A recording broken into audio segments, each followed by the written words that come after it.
UFC 266 on September 25th is going to take place at the T-Mobile Arena in Las Vegas. For this event, there will be International Fight Week. That didn't happen last year due to pandemic restrictions, but it will happen leading up to this event. It's interesting that Brian Ortega is in the main event fighting for a title because he's just on a one-fight win streak, so this is going to be his second title fight in 3 fights. He lost to Max Holloway in December 2018, then came back with a superb performance in October 2020 versus the Korean Zombie.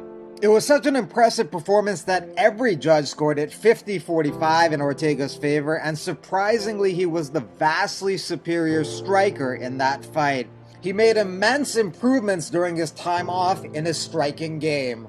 In that fight, Brian Ortega went 5 rounds for the 3rd time in his career. Volkanovski has gone 5 rounds 2 times in his career. Those were his last 2 fights versus Max Holloway.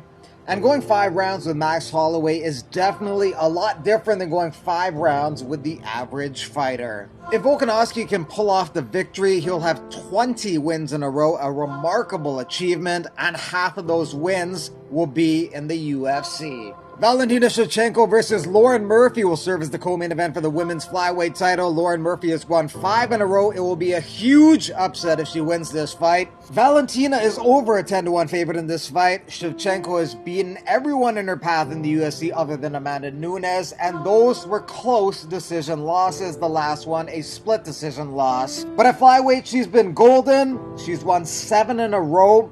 If she beats Murphy, that'll be her 6th defense of the flyweight title. There's nobody on the horizon right now that's going to give her a test at 125. If that remains consistent, she's on pace to break a UFC record for the most title defenses. Obviously, anything can happen in MMA, but she's a massive favorite against these women, and the chances of her getting caught are quite slim at 125. It's a different story if you're fighting heavyweights with big punching power, but it's relatively way less serious when you're fighting 125-pound women. Right now, Valentina's MMA record is 21-3. Nick Diaz returns after 6.5 years off, and he's going to be taking on Robbie Lawler. Amazingly, it's a rematch after 17 years, but it's still a very compelling matchup. It's actually more compelling than it was 17 years ago because at the time, Diaz was not a household name. People were surprised and shocked at that time when he was doing his antics and slapping Robbie Lawler, but now we're all well aware what he brings to the table and what Lawler brings to the table, so there is a buzz about this fight. But after a 6.5-year layoff, it's going to be interesting to see how Diaz will do. Interestingly, he hasn't won a fight in 10 years. His last win was versus BJ Penn in 2011. Robbie Lawler has fought 8 times during the time Diaz has been off, so he's definitely going to be a lot sharper in the cage, and we're going to have to see how ring rust plays out for Diaz. However, Lawler has lost his last 4 fights, and 5 of his last 6 fights have been losses. Curtis Blaydes and Jairzinho Rozenstruik are also on the main card. Rozenstruik has a 9-second win in his MMA career, a 10-second win in the UFC, and also a 29-second KO in the UFC. Blaydes is coming off a devastating KO loss to Derek Lewis in February. He's probably going to be looking for a takedown in this fight. He has the most takedowns in a UFC heavyweight fight with 14. A good fight on the prelims is Marlon Moraes versus Merab Dvalishvili. Merab is going to use his crazy pace and takedowns in this fight. He also has a divisional record for the most takedowns in a fight with 13. Marlon's going to look to stop those takedowns and pick them apart on the feet. Another good fight on the prelims is Dan Hooker versus Nasrat Haqparast. Dan is looking to break his 2-fight losing streak. He has 6 performance bonuses in his UFC career. And Chris Daukaus is looking to make it 5 wins in a row. He's taking on Shamil Abdurrahimov. Daukaus is ranked number 10, Shamil number 7.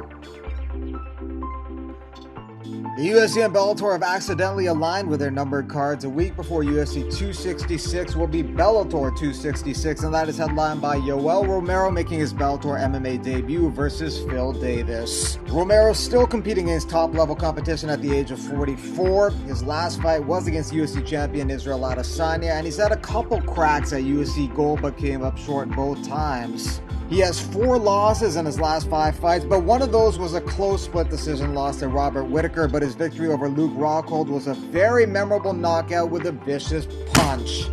And that's how he usually wins, by knockout. 11 of his 13 victories have been by KO. He doesn't go for subs, just looks to knock you unconscious. His opponent Phil Davis has a bit different approach in how he wins fights. Half of his wins are by decision. 11 of his 22 victories have gone to the judges, but to his credit, all his losses are also decisions, meaning he has never been stopped in MMA. That's quite an impressive feat considering he's been fighting for over 13 years. He has 29 fights and he's been fighting elite level UFC competition for many of those fights in a division that has a lot of heavy hitters. Light heavyweights do pack a pretty hard punch.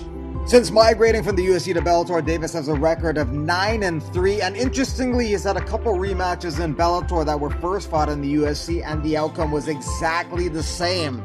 He won a decision over Machida in the UFC, and also won a decision over him again in Bellator. He lost a split decision to Bader in the UFC, and also lost a split decision to him in Bellator.